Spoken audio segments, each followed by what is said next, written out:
Hi, folks. See some names that we've seen before. So glad you could join us again. And for those of you who are new to this adventure, I'm Kevin LaRue from SlickPic, and I'm joined by my colleague Sam Burson. I'll be introducing our guest of honor here in a moment.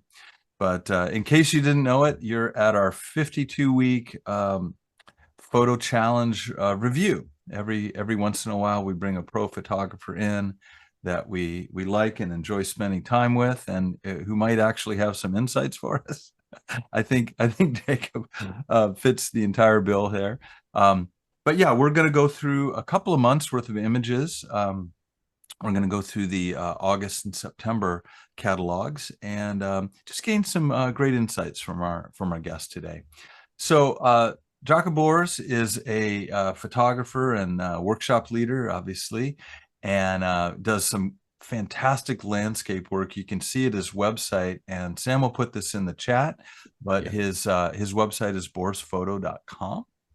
He's won Landscape Photographer of the Year from the British Photography Awards, and also his work has appeared in National Geographic, among a lot of other books.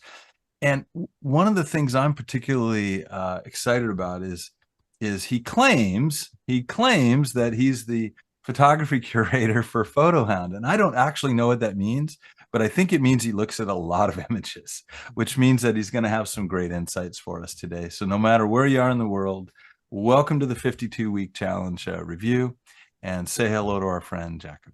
How are you, man? Good evening, everyone. Good afternoon, good morning, whatever time it is in your place. I'm super great to be here. Really excited for the show. I look at the 10 weeks of submissions or entries, lots of different teams, lots of different photos. And I wanted to mention right on the beginning that I think the quality of the images is really impressive. I've seen some beautiful work, and I really can't wait to dig in and start to look at the different images. Excellent. What are you're gonna share your screen, and I think you mentioned you wanted to start with the backlit scenes, eh? Let's do that. Let me share the screen. Right. And I also want to pay homage to your background. Way to celebrate, my friend. There you go. It's what we have. 2 more days to go. Yeah. I'm taking a day off on Thursday, and I'm just celebrating Halloween on that day. Yes. Good work. Okay, so can you see my screen? We can. Perfect. So I hope I'm at the right week. Week number 31, Backlit Scenes. So we have lots of lovely entries here. This one, looking at the whole list of the different weeks, this one seemed a little bit more creative for me. Now I will ask Kevin to keep an eye on me, because if I start to talk, we maybe end up talking about just 1 week for an hour. So you just let me know when so I keep moving forward. Great. So looking at the different images, lots of different photography styles here, from nature photography, wildlife, landscape. There are some great examples of the backlit images across the whole thing. When I was looking at it earlier, one image I really enjoy was this capture of an elephant with that kind of safari savanna behind. I think that's a beautiful example. Just that very simple colors with very powerful composition, with almost kind of silhouette look on the elephant in foreground. I think that's just a great work, and the image is absolutely beautiful. I don't know if you can see here was it from, but anyway, just kind of keep moving on. That's a great capture. And there are some really nice names for this presentation. Okay. Good. So then there are some also great portrait photography. Obviously, the ladies here with the backlight. That's not an easy technique, and I think it's actually very well done as well. And then the wildlife. Yeah, this is beautiful capture as well. Lots of lovely details, well composed, well captured, great sharpness there, very good light. Composition wise, it's also very well done. The mixture of the colors and the depth in the image, I think, works very well here. And yeah, then some other people were just a little bit more creative. For example, the image here with the water coming from that probably fountain, or maybe like a garden. I think that is also very interesting with the light rays coming through. That's the way to do it. Then there is another also very interesting image here. I'm not really sure what it is. Maybe it's like oh, it's the eclipse. Eclipse. Oh, you can see it in the corner there. But actually, that's the type of image where, without you kind of zooming in and looking at too much of it, it kind of makes you stop and it makes you think about what you're looking at. And I think that's a very important part of photography.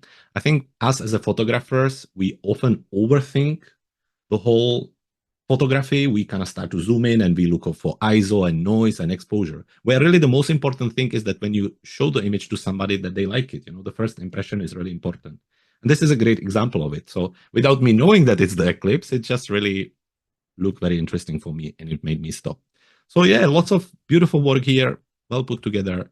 I haven't really seen anything I would, let's say, comment on and give you an idea on how to improve it, because I think most of the work here is very well done. If anything, there are just lots of stuff which I was really impressed by. One of the things that stood out to me when I was looking at this is how the interpretation of backlit through translucency was in a few of the images, like the image that the spoonbill flying right there. I really get the backlit nature because of the light coming through the wings. And there was another bird, a pelican, I think, down at the bottom, which had that same kind of a feeling. That one right there, that same kind of feeling. 100%. And that itself is just a beautiful capture. I mean, talking about the movement, really frozen the moment with that level of details, it's just beautiful. So you could consider that as amazing image even without the backlit category. You're right. But then there is so many we could highlight, so I just kind of try a few, but there will be more as we go through, I'm sure. So well done, everyone. Great images for what I think is maybe a little bit tricky category. Lots of people interpret it different ways, but I think you all done a really good job showcasing the images that really, I think include the backlit scenes. Nice. On to golden hour. Now golden hour, which in my language is my favorite category ever. I love photographing during golden hour, in the morning, in the evening. I think really for us as landscape photographers, whatever you include in it, seascape, cityscape, all sorts of, I think really the golden hour is a great time to go out with your camera and capture probably some of the most incredible images out there. You can still capture images throughout the day, especially when it's moody and dramatic, but the golden hour is really, I think, a great time to photograph, and you can really see it. I think going through the different categories, this one had the most entries, if I'm right, from the 10 weeks. And it's not a wonder, I think, us as a photographers, we really enjoy going out. And again, some amazing captures here. Just to highlight some I really enjoyed, for example, this is almost heading towards the blue hour, so it's on a kind of edge. But I mean, the beautiful panorama of the city with the moon above it, with the beautiful color and gradient in the sky. I think that's just very, very well done. Really enjoy that. The sun and the birds behind the bridge here, again, on the panorama capture. I think that's also very, very well done. Then there are some which are a little bit more dramatic, that kind of portrait shape. You have a really nice and strong foreground with the boat there, opening the scene with lovely dramatic and powerful sky at the back. That's just a great combination of still very natural photo, but very powerful photo, and something that people would stop and want to have a look, definitely. And then as we go through, there are some other nice examples, obviously including animals. Often, as you just showcase here, when you photograph at that time of the day, you can also use silhouette as one of the techniques. So like with the horse here, it's almost as a silhouette, that dark, and then the background works almost like your backlit again. This is also a great example of the bird there. And in general, human eyes get attracted by the brighter parts of the photo. But when there is that much of the brightness created with the light of the color and water, then actually the dark bird will really stand out on the image. And that's a great way to use it. I love the detail of the feathers there, and the reflections are insane. It's very, very impressive. And I mean, talking about, as a photographer looking at it, knowing the low level light, it would be quite dark probably. So how to adjust the camera if the bird is moving, that is lots of work going into capturing image like this. And I think it's just beautifully done, and definitely something, I mean, I can totally imagine to print this and have it framed at home on the wall. I think it would work really, really well.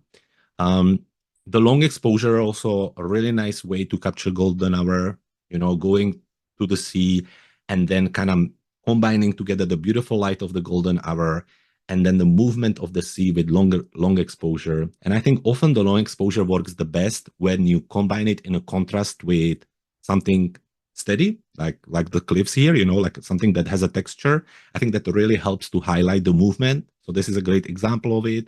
It's long exposure, but it's not that kind of crazy long exposure when it's just one smooth link. This one actually shows the waves, shows the movement of the water. And next to it, you have the cliffs, which are really sharp. So that creates a beautiful contrast. And at the end, really, really nice composition together. And again, talking about technique and capturing image like this, you have a long exposure when you have to obviously let your camera go for long, and then you have a sun in a shot. So to combining both of them together is actually quite complex to make sure that the sun isn't completely blown out, you know, overexposed. So well done on whoever captured this photo here.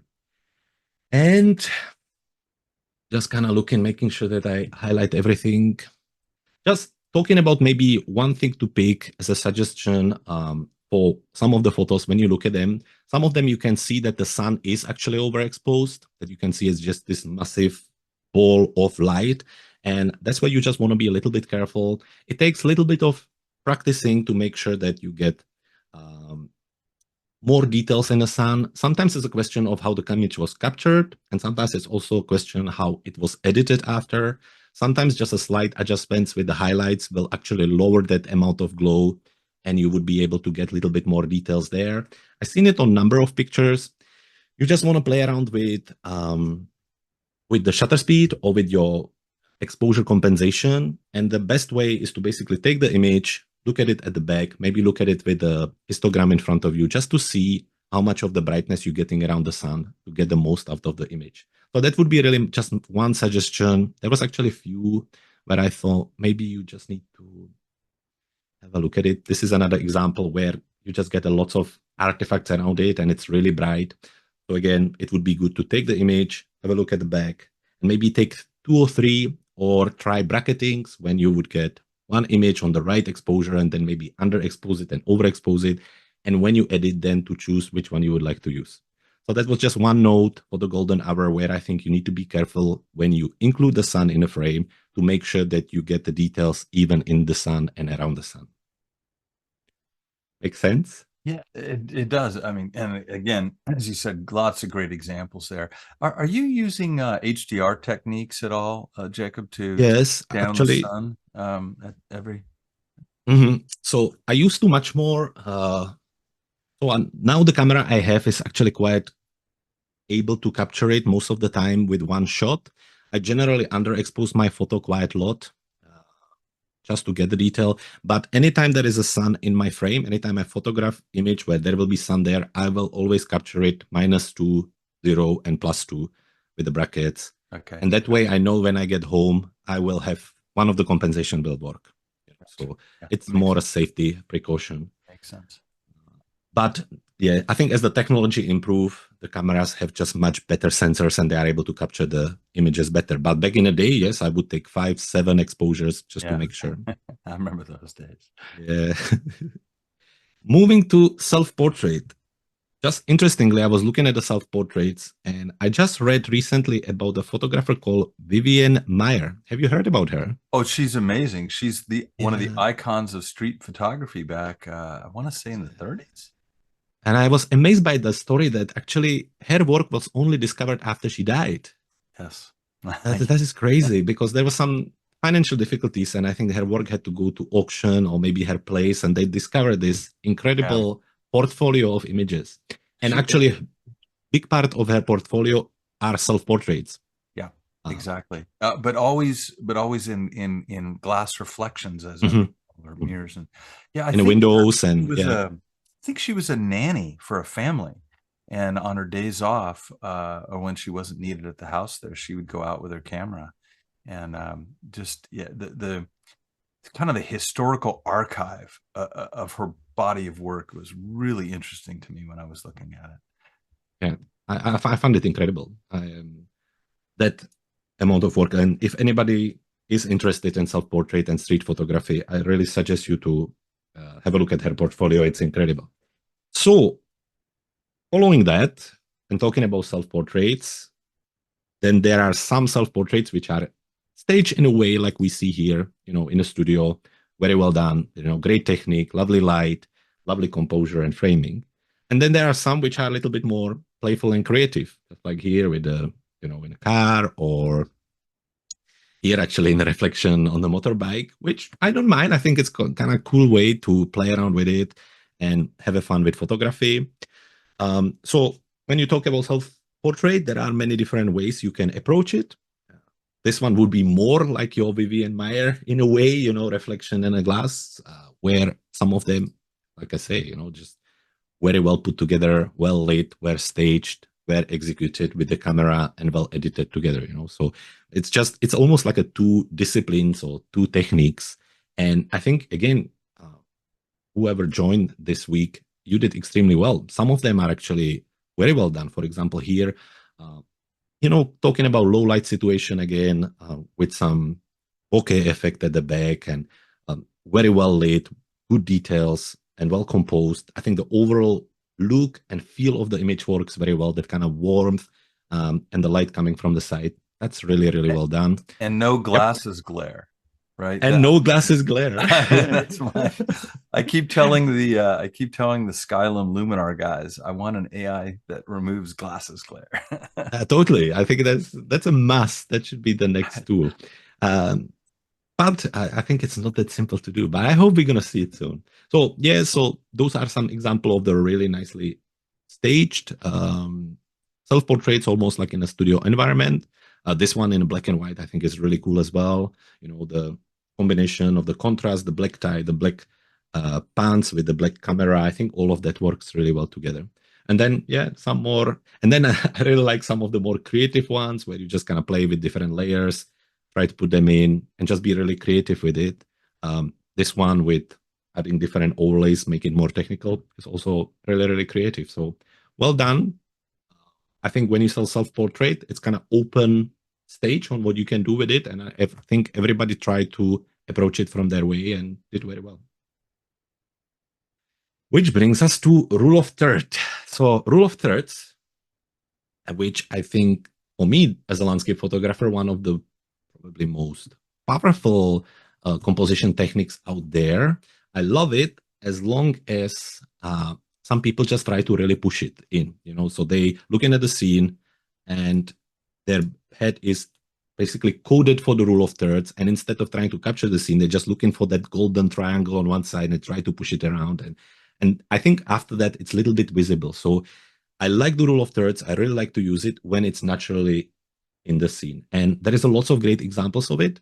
In general, rule of thirds can be used in multiple different ways. So let me show some examples of that here. For example, when you would kind of divide the image into that 3/3 horizontally and vertically, wherever they meet together, that's what we call golden points. And ideally, you would place the main subject over that point, and that visually is very appealing, like here. But for example, in landscape photography, you can also use the lines for another technique, like here, where, for example, you can use 1/3 for a sky and 2/3 for a land. Or opposite, if the sky is actually your main subject or the main character of the image, you can do the opposite. You can do 2/3 of the sky and 1/3 of the land. It's also a very powerful way to do it. It depends, but visually, I think it works really, really well. Actually, there is an example of it here. For example, we have almost like a 1/3 of a land and 2/3 of the sky, and it works very well together. Here, more because it creates beautiful minimalistic contrast. So you have that kind of darker bottom with lots of texture and lots of contrast. And then just to kind of light up and balance the overall image, I think the sky in a combination with it, still with some texture, works really well. So this is a beautiful capture. Talking again as well about thirds, you have 1, 2, and 3/3. You also have 1, 2, and 3 women. So together, I think it's very smart composition and very well put together. There are great examples of it here. Everybody try in different ways. Let me just see some are as simple as, the golden points, placing the subjects over them. Some are maybe not as visible. For example, on this one, I wasn't really able to say where the third is here on this image. It's not as visible or simple to see, even though it's a beautiful photo. Let's have a look. Then more. Hey, Jakub. Here you have this. When you when you're doing your own imagery, do you rely on seeing the rule of thirds and the composition in camera and trying to nail it there, or do you take maybe a little wider shot, knowing you're going to crop in post?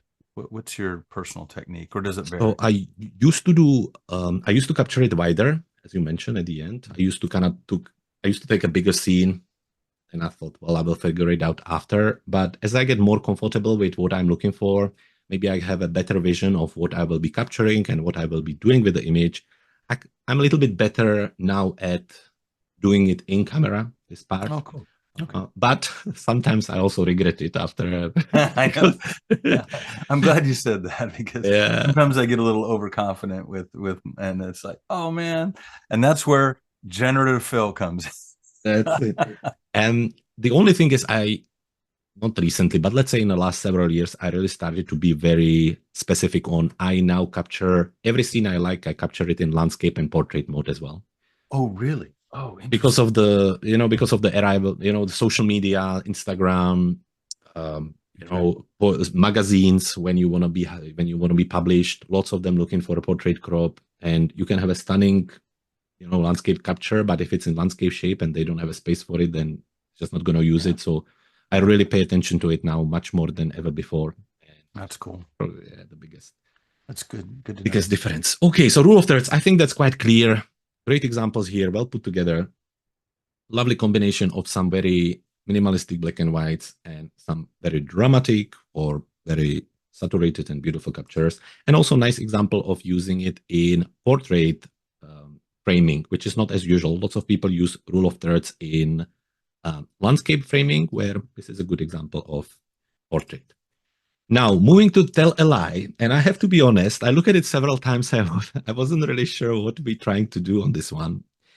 Going through it, I was thinking maybe you were supposed to kind of edit it in a way that kind of shows something that wasn't there, like adding a moon or maybe adding a penguin, or but then, yeah, they're just different examples of different things to put together. For example, like here, you have this kind of massive table and then people walking under, which I assume would be some kind of fun park or maybe like a fun place.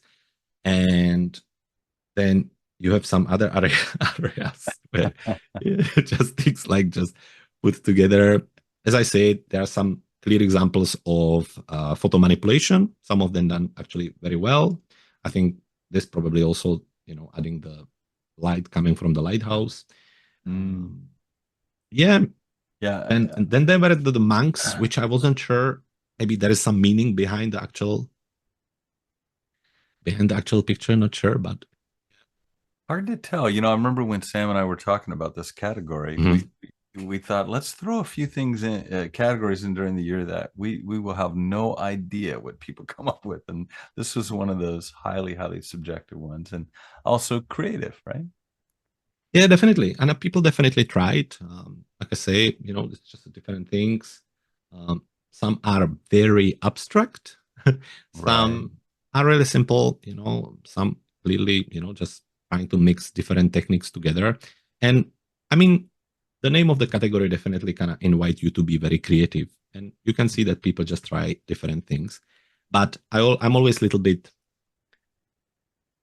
I don't like to necessarily judge creative categories, because it feels like that people put their creativity in it and you don't want to hurt them, So I think everybody try to approach it, and I don't necessarily see anything that would need any commenting on it. So on that note, we will move to week number 36, which is a little bit easier to recognize with the squares and triangles. So yes, I think in overall people were trying to include type of composition or subjects or feeling of the triangles and squares. And there are some really nice examples of it. Some with that kind of very detailed abstract shot. It's very simple shot, but actually it's very lovely. The combination of the saturation and the details and the texture, I think, works very well. Some little bit more grungy with the squares around. Again, lots of texture, lots of details there. Personally, I really like to use these kind of shots in a combination with almost as like a series of shots. So let's say that I would go and there would be a big bridge, with this kind of material. So I would get one wide shot of it, then I would go closer and maybe get like a smaller frame of maybe just one part of the bridge. And then in addition, I would get one shot like this, and then I would basically share it almost like a storytelling process. Oh, there you go. Mm-hmm. You know, so I'm a big fan of these shots when they are part of series of shots. You know, I think then it can work really, really well. And this would be an example of it as well. I think together in combination with 3, 5, 7 images, I think it can be very powerful. Then, yeah, some interesting kind of monochrome edit here. Famous rhyolite. Which one is it? Oh, that one you were just on. That's a pretty famous the toned one from Paul. This one? Yeah, that's a pretty famous almost like a ghost town. I'm talking about Halloween and yeah, it's in Nevada. Oh, cool. Well, that would be a place to go then. So let's see. This is actually a lovely picture, I have to say, with beautiful light, beautiful texture, well edited. Again, the kind of contrast of the light together with the texture is well put together. Love the mood of that one. Yeah, it really comes across very well. This is another great example of that kind of close, kind of punched in, zoom in shot. Yeah, again, lovely contrast of the darker areas with the squares highlighted above. Yeah, I think that works really, really well. There are some kind of bigger shots like here, the Capitol. There's lots of things happening here. When I look at it, my first look is that it comes across just a little bit unnatural. I don't know if it's the sky or if it's the building together, or maybe it's also the kind of tilted view. I'm a little bit from the kind of older school. When I work with architecture or city shots, I often look for straight lines, you know, but that's just personal. It's just personal view on these kind of things. And yeah, I think well put together, well managed. Everybody try to include square or frame in it.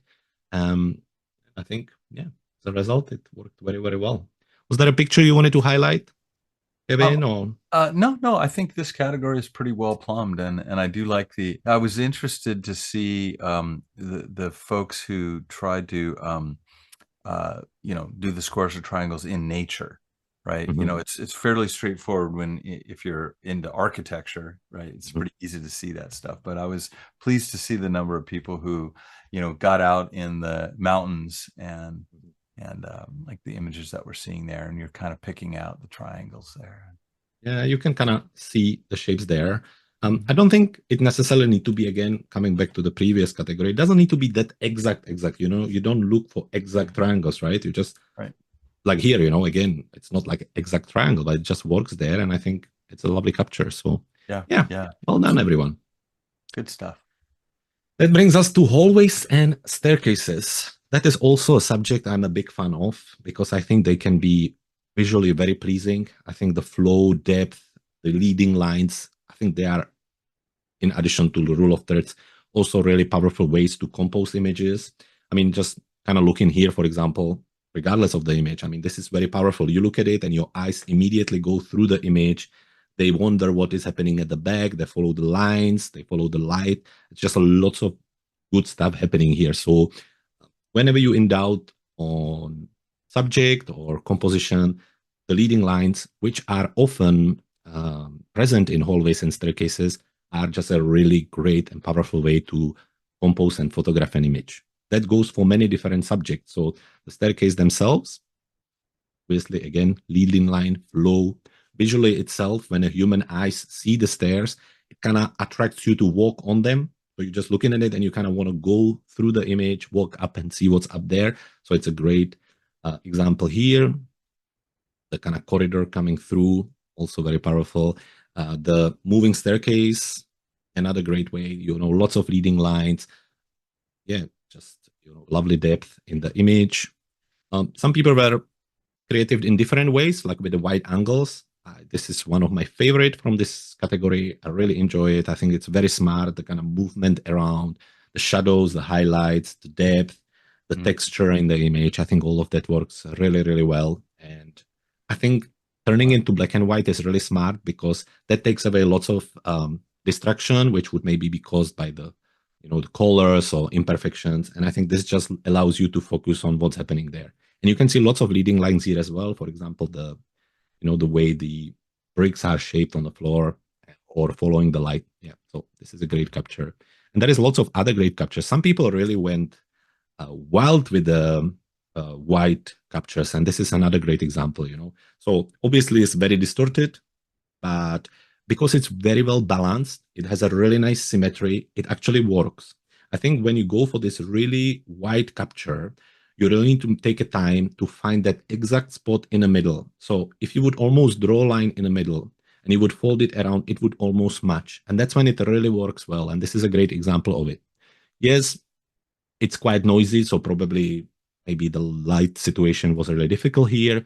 And this is where I think actually turning into monochrome really helped, because if we would, I don't know if you can zoom in a little bit closer, but I hope you can see it, that it does have a little bit of noise. But actually, I think looking at it from a little bit further, not worrying about the technical part, but looking at it as a piece of work, I think it works very well. And there are some other examples. This is also really well done. Another great example of that symmetry. So it's not perfect, but it's almost there. So again, you could kind of divide it in between. And this is why the composition actually works, because it's very symmetrical. The reflection works great as well. And it just creates beautiful scene. And yeah, some are a little bit different. So following the stairs, lovely example of texture and clarity and kind of cityscape capture with really nice depth, which again invites you to go through. More staircase, already mentioned that.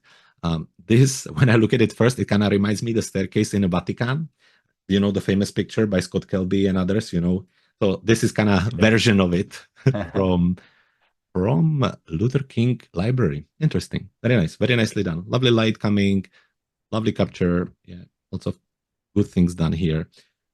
Yeah.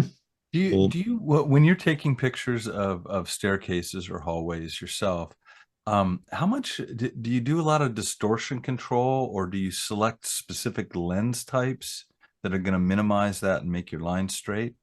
How do you handle that? So in interior, it's a little bit difficult because you can only do so much, but I never go wider than 12 millimeters. So my rule of thumb is I have a lens which is 12 to 24 and millimeters, and 12 is as much. If I need to go wider than 12 millimeters, then I start to play around with stitching images together, like a panorama, basically then you kind of take 2 or 3 images, just because me, as my personal view on it, I'm just not a big fan of the distortion, but that doesn't mean that it's wrong.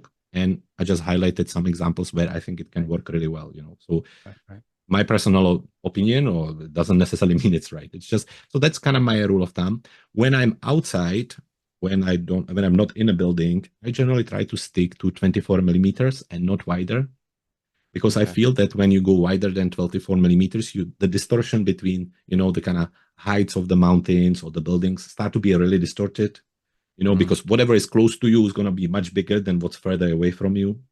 Right. So in that case, I always go for panorama. But yeah, great category. And there's some really, really lovely captures here. And I think well put together. And yeah, very impressive. Yeah. Super cool. High-speed photography then. It's the marathon for you. No, it's all good. Your stamina is impressive. Are we doing well with the time? Oh, you're doing fine. You're doing excellent. Great. Actually, it's just 34. We have plenty of time. High-speed photography. There's some great captures here again. Some panning, which is really impressive. Some horses, some kind of in-studio shots, which I think actually talking about now heading into autumn and winter, this is a great type of things to do at home when you can't go out and shoot, beautiful landscape, or, there is tutorials all over internet on how to do these things. Some of them can be done without any additional gear. Some maybe you just need simple flash, and you can be really creative. I have lots of followers who ask me what to do in winter, that, they don't go out shooting. And I think this is an example of, just to be creative even at home.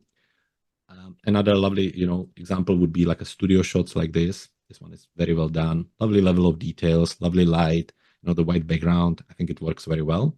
And actually, in fact, I don't really mind that the shoes are a little bit soft, or there is a little bit of motion blur there, because I think it just makes it a little bit more natural when instead of when she's just frozen, because then she could be really lying on the floor and you just take a picture from the top, But Wait, actually, you know my technique. that's You found me out.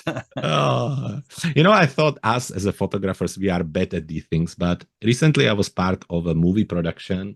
And if you would see how some of the stuff is done, like it makes you, it's just 2/3 of it is fake, made in a green screen and studio. Oh, wow. And so, Wow. yeah, I was almost depressed at the end of the production.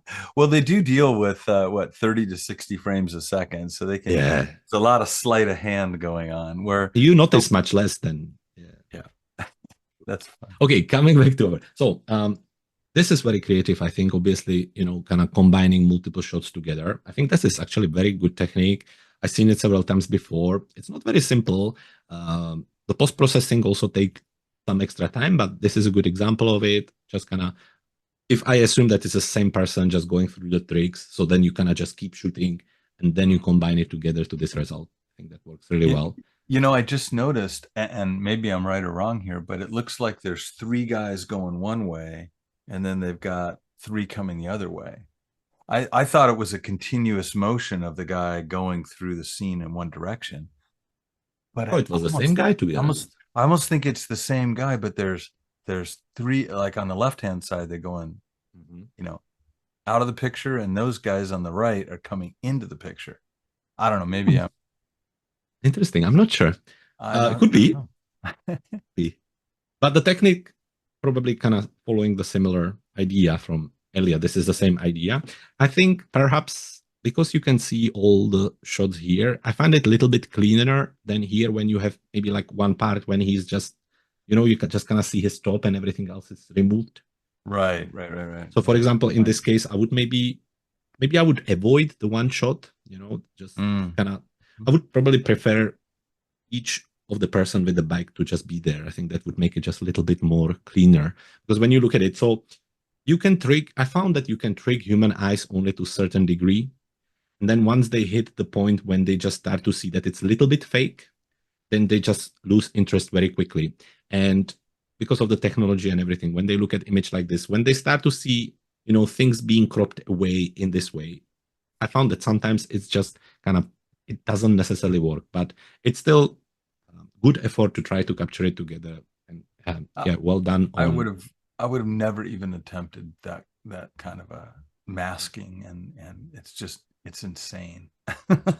First, you have to be able to take individual pictures one after each other once he's moving, right? That is already well done for that.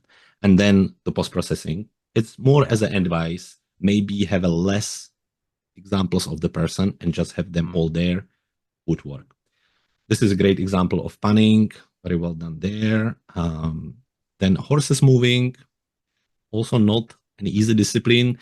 Last year in summer, I was in the south of France with the white horses, when they kind of bring them on the beach and they run towards you. And it's actually not as easy as you think. When the horses are moving, they go very fast, and you really need to be very fast with your camera and know what you're doing. So whoever captured this, well done. And then there are some, like sports, like obviously here, the person, this is a lovely shot, with the movement of the ground and with the dust and obviously the horse. Look at the face. focus. It looks like the horse's eye and the rider's eye are both looking at the same thing. That's crazy. Yeah, it's very, very well done. Yeah. I wonder if there is 1/4000 of a second on that. Yeah. Wow. I mean, has to be an f6.3 on 200 millimeters. Yeah, it's well done. I mean, again, it takes definitely lots of practice to be able to capture this, and sometimes a little bit of luck as well. But yeah, this is also a great example. I mean, this is great image because it's very storytelling. There's lots of movement there. It's very atmospheric with the dust and everything flying. And then in the middle of it, the hat, and then there is the sharpness. Exactly, that there is the hat and there is the horse and the movement. Yeah, I think it's super well done. I'm drawn to the poster in the back that says chiropractic because I can just imagine if you fall off of one of those beasts, you're gonna need That's to yeah. go to So the it's you doctor. immediately know who to call. Exactly. Well And advertised. this is why you would wish the background would be a little more diffused because it takes a little bit of any text on the image. Now, this is just my again personal opinion. When you're using signatures and texts and watermarks on the images, I understand completely people want to protect their artwork, but as a suggestion for somebody who done lots of judging on images, it definitely takes a little bit attention away from the judge. When you look at the image and there is a little signature in a corner or watermark, you kind of look at it, first, and you instead of focusing immediately on the image, it just takes a little bit of attention away. Yeah. And I found not just that, but this is also a good example, all the text at the back, it takes a little bit attention away. So the text is a little bit tricky in the images. And yeah, it's just good to remember that it can be a little bit distracting. So that was great. Then there is some water polo. Again, great way to freeze the moment, get, the water splashing, drops, water drops, movement. I think it's very well done amongst of nice sharpness of the players. So that is very good as well. Yeah, a little bit of wildlife right here, moving, that's sharpness on the body. So I think that works really well. And is there some more I wanted to? The guy on the bike here also very well captured, really nice spanning with crazy amount of details on, especially on this part of the body. And then with the background and with the movement of the leg, which I think actually works really well as well. So well done, everyone who attempted this category, because I think, yeah, everybody did very, very well. So that brings us to wildlife photography, which I think is also super exciting. There were some crazy captures like this one right here. I thought, when you capture an image like this, like it's ready for National Geographic, you can just send it to them. They will just use it. They will just use it. It's so beautiful. I mean, the level of details there, talking about the hair and the light and the background, which is very kind of dreamy-like. And I think for me, this is just very, very pretty. Obviously the birds. Oh, it's amazing. Let me ask you something, because the thing I was drawn to was, yes, the sharpness, but the background complements the colors and of the subject so well. Yeah. All in camera.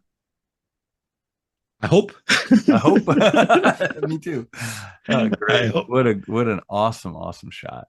Yeah, it's awesome shot. I mean, yeah, like I said, coming back to previous categories, you could print this and have it on the wall and people would stop and wanted to see it again. It's just very well done, well put together. So many things work on this, exactly as you say. Talking about composition, the depth of the animal full on in sharp with beautiful details with the soft background. Then the contrast of the colors. You have that very pale, very natural color at the back, and then you have that kind of darker earthy tones on the animals. That also works really, really well. The softness works really well. The reflection in the water, the framing where they are really in the center, creating nice symmetry, the interaction, just enough of the space around them. I think lots of stuff work very well here. And there are other examples of beautiful work as well. Now, I'm not a massive fan of snakes, but that is also well put together. How about sharks? Sharks, I don't mind. I think that's super cool as well. I mean, talking about the texture and the details, and yeah. Let's have a look if we have any details on this one. 1/200 of a second. I've never really photographed sharks. I don't know how fast they're moving, but I assume it's not an easy thing to do neither, Yeah. Unless you in some kind of capsule where you can photograph from it. I mean, talking about the situation, you need to have a camera in some kind of something to protect it, and then the shark is there. So whoever attempt this, I'm very impressed. This is another one I was really impressed with. I think this is another example of an image which, once you start to zoom in, you see a little bit of the noise, and it's not completely sharp. But when you look at it first, I think it's just beautiful, that kind of movement of the, how would you call this? Jellyfish?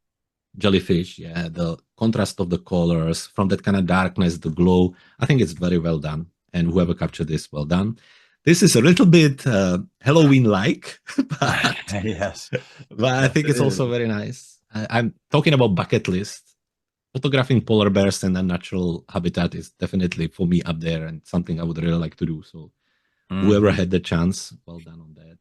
And then the birds, that's just, yeah, that's so beautiful.